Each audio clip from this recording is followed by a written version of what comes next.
मागासवर्गीयांच्या 1 लाखापेक्षा अधिकच्या नोकऱ्या चोरीला गेल्या राष्ट्रीय ओबीसी महासंघाच्या दीपक जाधवांनी हा गंभीर आरोप केलाय। धाराशिव जिल्हाधिकाऱ्यांना निवेदन देत चौकशीची मागणी करण्यात आली। माहिती देण्यास प्रशासनाच्या वतीने टाळाटाळ होत असल्याचा आरोप देखील त्यांनी केलेला आहे।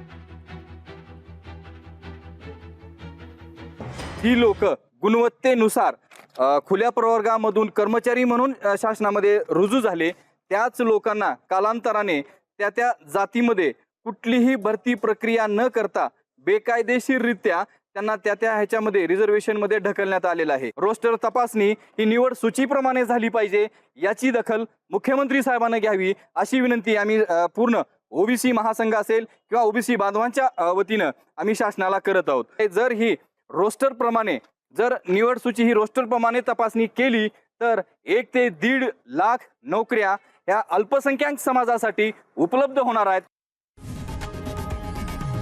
लोकशाही मराठी ऐका, पहा, जागरूक रहा।